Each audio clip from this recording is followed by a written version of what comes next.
Hai Sobat Jernih Hijau, selamat datang kembali di channel Jernih Hijau dalam konten Bertahan Hidup. Pernahkah kalian berada di tempat yang salah dengan waktu yang salah? Kisah ini adalah kisah tentang mereka yang memiliki jiwa-jiwa yang tangguh. Keluarga Robertson menghabiskan 38 hari terapung di laut setelah kapal mereka ditenggelamkan paus pembunuh. Kisah mereka tentang kelangsungan hidup menunjukkan titik ekstrim yang dapat dijalani tubuh manusia. Angin sudah mereda sejak malam sebelumnya, tapi laut masih tak tenang, apalagi untuk kapal layar yang digunakan oleh keluarga Robertson. Dari kejauhan ada sesuatu yang bergerak menuju kapal. Kapal mereka berada 200 mil di sebelah barat Galapagos. Itu adalah hari kedua dari perjalanan 40 hari keluarga Robertson menuju Kepulauan Marquesas di Polinesia, Prancis, bagian dari pelayaran keliling dunia mereka. Beberapa anggota keluarga sedang tidur di bawah geladak setelah berjaga sepanjang malam. Kopi pagi diseduh di atas kompor dan mereka mulai menjalani rutinitas sehari-hari. Peristiwa yang terjadi beberapa detik berikutnya akan mengubah hidup mereka selamanya. Douglas Robertson yang saat itu berusia 18 tahun berada di balik kemudi bersama adiknya, Sandy, ketika dia melihat sirip segitiga paus pembunuh. Saya menarik tali pancing, ada cumi-cumi besar di ujungnya. Saya berkata kepada adik saya akan ada ikan-ikan besar di sekitar sini, katanya. Tiba-tiba ada benturan 3 kali dengan cepat dan berturut-turut. Layar kapal mereka terangkat ke udara. Penghuninya terhempas. Ada bunyi retak yang begitu keras yang menandakan lunas kapal telah patah. Lunas adalah sepotong kayu yang membentang sepanjang dasar kapal.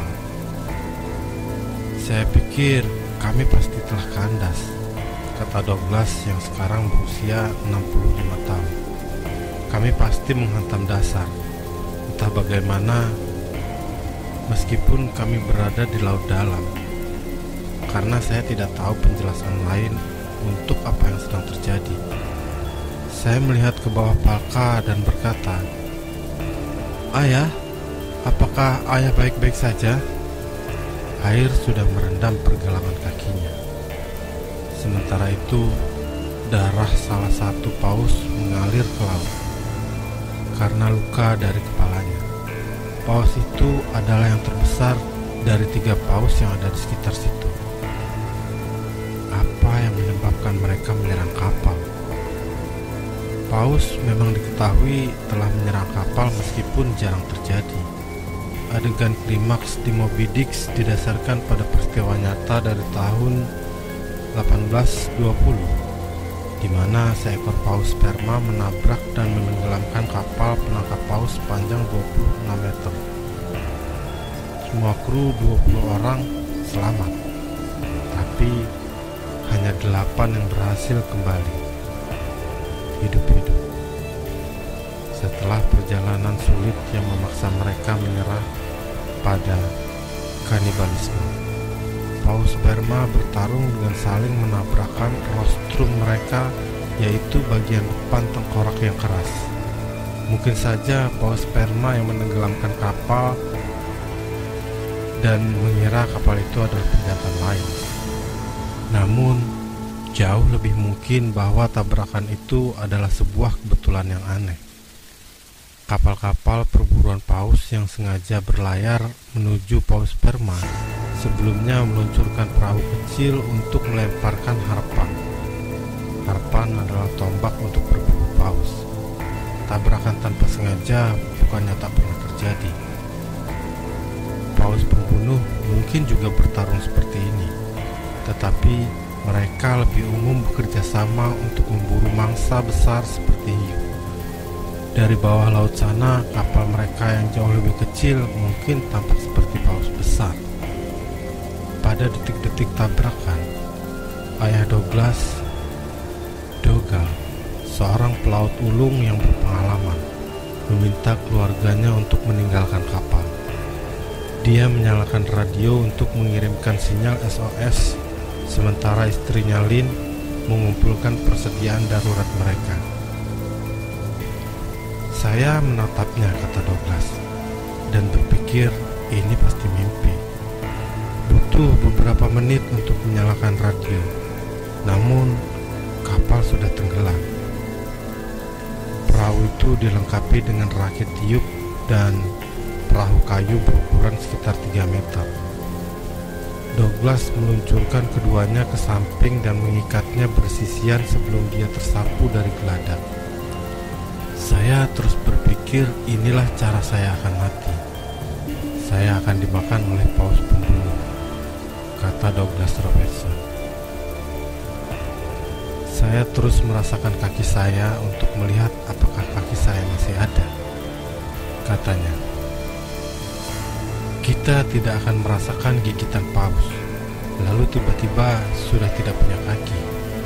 Saya terus memperhatikan kaki saya dan berpikir, ya, setidaknya saya masih punya kaki.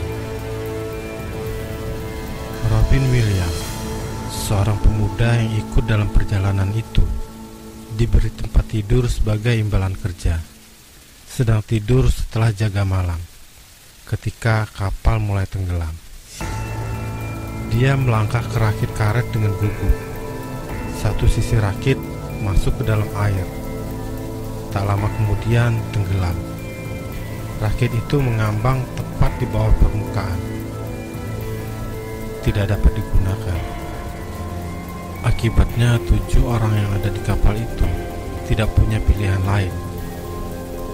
Mereka harus berdesakan di kapal kecil berkapasitas 6 orang. Di kapal itu mereka bertahan hidup sambil terapung-apung di lautan. Keluarga Robertson perlu rencana. Waktu bertahan hidup tanpa udara hanya dalam hitungan menit, dengan suhu ekstrim dalam beberapa jam, tanpa cairan beberapa hari, dan tanpa makanan beberapa minggu, kata Mike Tipton, seorang ahli fisiologi dari University of Portsmouth yang spesialisasinya adalah kelangsungan hidup di lingkungan ekstrim. Keluarga Robertson beruntung karena lokasi tenggelamnya di daerah tropis. Suhu laut tidak cukup rendah untuk memicu shock karena suhu dingin. Semua perjalanan besar untuk bertahan hidup terjadi di daerah tropis.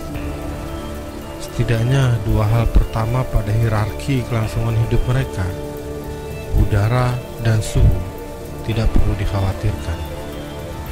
Tapi lokasi mereka di daerah tropis juga mulai menjadi sebuah komplikasi. Suhu panas membuat mereka berkeringat.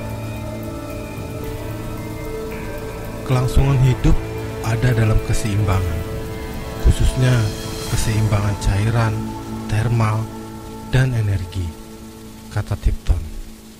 Anda dapat meminimalkan kebutuhan atas air dengan cara beraktivitas saat suhu tidak terlalu panas.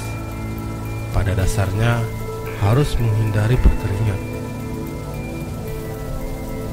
Dikelilingi oleh air, tentu ada godaan untuk mendinginkan tubuh dengan cara melompat ke laut. Namun, itu harus dihindari, karena kulit akan terkena garam yang dapat menarik kelembapan kulit dan memicu iritasi. Namun, mencelupkan tangan ke dalam air diperbolehkan. Saat kegerahan, aliran darah ke tangan akan sangat tinggi, Jika suhu dalam tubuh naik, tubuh akan terus mengalirkan darah ke tangan. Mencelupkan tangan ke air bisa mendinginkan badan, seperti kalau Anda mengenakan rompi es. Setelah mengapung di laut terbuka yang aman dari bahaya, keluarga Robertson punya waktu untuk merencanakan penyelamatan mereka. Mereka memutuskan untuk menuju utara, lebih dekat ke garis khatulistiwa, ke daerah yang tak berangin. Wilayah laut ini tempat angin utara dan selatan bertemu, dikenal karena airnya yang tenang dan anginnya yang kecil. Kondisi laut inilah yang menarik bagi keluarga Robertson.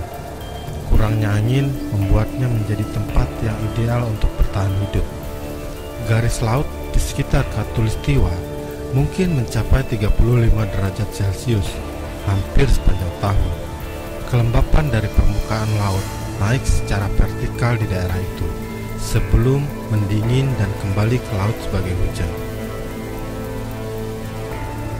Keluarga Robertson tahu ada hujan di sana setelah berlayar melewatinya dalam perjalanan ke Galapagos. Awan petir di sana akan membuatnya menjadi tempat yang menyedihkan untuk pelaut yang terjebak, tetapi bisa membuat Anda tetap hidup. Mereka membuat rencana untuk mendayung ke tengah Samudra Pasifik, menyimpan air, dan kemudian kembali ke Amerika mengikuti arus. Mereka telah berlayar di South Equatorial Current yang mengalir ke barat. Tetapi antara garis khatulistiwa dan lokasi mereka sekarang ada arus berlawanan ke arah timur. Mereka memperhitungkan arus itu akan membawa mereka ke benua Amerika dalam 72 hari. Rute itu juga akan membawa mereka melalui jalur pelayaran kapal dari Amerika yang menuju Australia dan Selandia Baru, meningkatkan peluang mereka untuk diselamatkan. Pada jam 10 pagi pada hari ke-6, keberuntungan mereka berubah. Kurang dari 3 mil jauhnya ada sebuah kapal. Dougal menembakkan 2 suar tangan dan 3 suar parasut untuk menyisakan 1 suar tangan cadangan. Tetapi kapal tidak pernah berbalik ke arah mereka. Itu benar-benar momen yang menyadarkan kami semua, kata Douglas. Kami menyadari bahwa kami di sini tidak hanya untuk diselamatkan. Perjalanan menyeberangi lautan untuk jangka waktu selama itu tidak akan mudah. Pertama, mereka membutuhkan makanan. Semua orang yang pernah diet tahu bahwa awalnya akan terasa lapar, tetapi seiring waktu Anda tidak merasa lapar lagi, dan terutama ketika tidak terlalu banyak bergerak. Dalam hierarki kelangsungan hidup, makanan ada di peringkat terendah. Anda bisa bertahan selama beberapa minggu tanpa makan. Tetapi untuk pelayaran 72 hari keluarga Robertson, akhirnya harus makan. Untungnya ada banyak makanan di Samudra Pasifik. Protein khususnya sangat mudah didapat. Keluarga Robertson menangkap ikan terbang dan penyu, mengeringkan daging di bawah sinar matahari untuk mengawetkan. Menjelang minggu ketiga, pakaian kami benar-benar membusuk, kata Douglas. Jadi kami agak telanjang, agak mirip manusia gua. Kami menangkap binatang dengan tangan. Tetapi protein bukanlah yang dicari tubuh Anda ketika Anda kelaparan dan dehidrasi. Ketika protein terdenaturasi menjadi asam amino, tubuh akan menghasilkan produk sampingan seperti amonia dan urea yang harus diencerkan dengan cairan. Tidak demikian dengan lemak dan gula. Tanpa air yang cukup untuk diminum, ikan berprotein itu pada akhirnya bisa meracuni Anda. Namun, penyu memiliki lapisan lemak di bawah cangkangnya yang jauh lebih bermanfaat bagi tubuh saat bertahan hidup dan dapat dimakan kapan saja. Douglas mengatakan keluarganya makan sepotong daging 3 kali dan menyerap air 3 atau 4 kali setiap hari. Keluarga Robertson punya 10 liter air bersih dalam kaleng. Tetapi untuk perjalanan 72 hari, itu tidak akan cukup. Biasanya tubuh manusia membutuhkan sekitar 1,5 liter cairan setiap hari. Tetapi dalam situasi bertahan hidup, kebutuhan itu dapat dikurangi menjadi 400 mili per hari. Dalam skenario terburuk, kebutuhan air dapat dikurangi lebih lanjut menjadi sekitar 200 mili. Pada situasi ini, tubuh mempertahankan fungsi ginjal esensial tetapi mematikan banyak proses lain, dan darah menjadi sangat hipertonik. Cuaca panas yang awalnya menyelamatkan Douglas dan anggota keluarga lainnya, kemudian menjadi musuh mereka. Jika cuaca hangat, Anda akan kehilangan sekitar setengah liter cairan sehari melalui kulit. Keluarga Robertson memiliki 2 sumber air langsung lainnya, air hujan dan kondensasi. Hal yang jangan pernah dilakukan adalah minum air laut atau air seni. Urin kira-kira 4% lebih terkonsentrasi daripada cairan tubuh standar. Jadi air seni harus diencerkan dengan cairan yang banyak. Anda tidak akan pernah bisa melakukannya saat sedang dalam situasi bertahan hidup. Mendapatkan air minum yang cukup menjadi masalah bagi keluarga Robertson. Mereka telah tiba di dekat Khatulistiwa, tetapi tidak ada hujan. Mereka menunggu selama 3 hari sambil sesekali melihat awan hujan di kejauhan dengan frustasi. Solusi mereka adalah meminum darah penyu yang mereka tangkap. Douglas mengingat, rasanya enak dan sama sekali tidak asin. Rendahnya kadar air yang diminum keluarga, bagaimanapun mulai berdampak pada tubuh mereka. Douglas ingat, hanya buang air kecil sekali sepanjang cobaan itu, dengan cairan kencing yang kental dan gelap seperti tar. Ketika kekurangan air seperti ini, tubuh mulai melakukan hal-hal aneh.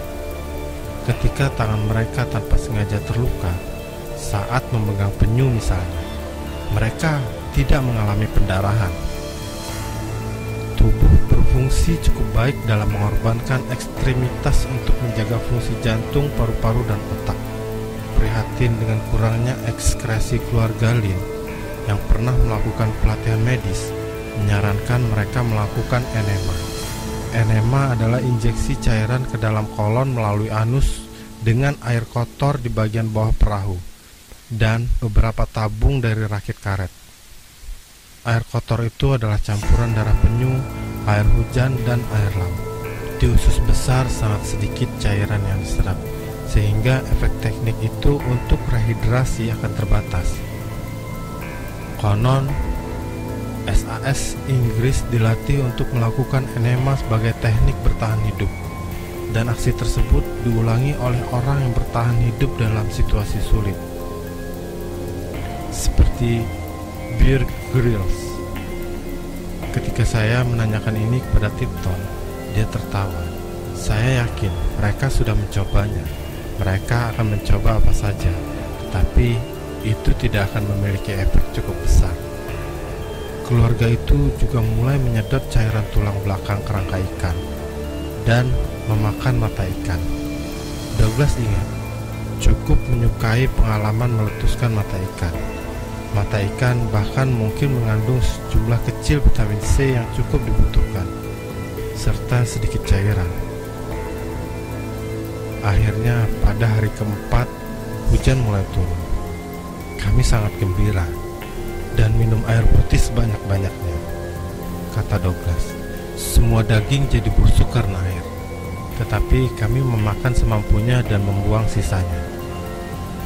Penyu muncul dengan cukup teratur, sehingga mereka memiliki persediaan daging yang stabil, bersama dengan telur dan darah mereka yang meredakan haus. Namun setelah beberapa saat, hujan mulai menjadi masalah. Mereka harus terus-menerus menjaga kapal bergiliran sepanjang malam, sampai akhirnya pingsan karena kelelahan. Setelah 21 hari, mereka melihat bintang utara. Douglas mengatakan rencana mereka berhasil. Mereka pasti telah menempuh jarak 420 mil. Pada tanggal 23 Juli 1972, di hari ke-38, mereka melihat kapal kedua. Dougal menyalakan suar terakhir dan memegangnya sampai membakar tangannya. Kali ini kapal berbalik. Anehnya, mereka bertanya kepada kami, "Apakah kami ingin diselamatkan?" Kata Robertson, "Mereka ditemukan oleh sebuah kapal nelayan Jepang. Tali ini jatuh dan mendarat di kapal kecil kami, dan itulah pertama kali kami menyadari bahwa kami aman." Hal pertama yang diminta Douglas adalah kopi. Dalam bayangan saya itu sangat fantastis, tapi dia tidak bisa meminumnya. Kondisi kami sangat buruk. Kami tidak mengetahuinya, tetapi jumlah hemoglobin kami turun. Kami seharusnya menjalani transfusi darah, tetapi mereka meminta kami diet hanya minum air kelapa. Ada beberapa contoh penyelamatan baru-baru ini yang menunjukkan sejauh mana tubuh manusia bisa bertahan dalam situasi ekstrim. Ada kasus 12 anak laki-laki Thailand yang menghabiskan 18 hari terperangkap di gua pada 2018, dan 33 penambang Chili diselamatkan pada 2010. Dalam kedua kasus semua selamat. Ketika diselamatkan, mereka diberi berbagai macam antibiotik. Meskipun mereka sangat ingin makan, mereka tidak diizinkan makan. Semua enzim pencernaan akan berkurang dalam jumlah dan aktivitasnya. Memasukkan makanan dalam jumlah besar ke dalam perut ketika tidak ada apa-apa di dalamnya adalah suatu tantangan. Keluarga Robertson mencapai Panama.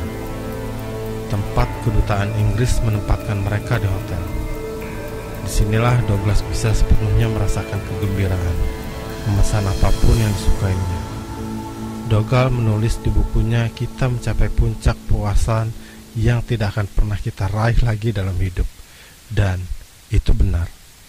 Anda tidak akan dapat mencapai puncak kepuasan itu. Kami pergi ke pasar dan melihat penyu yang dibantai. Kami melihat stik penyu dengan mata yang berbeda. Berpikir, ini tidak seperti stik penyu kami yang dimakan langsung dari tulang. Tamat. Ending yang membagongkan, tapi cukup menegangkan.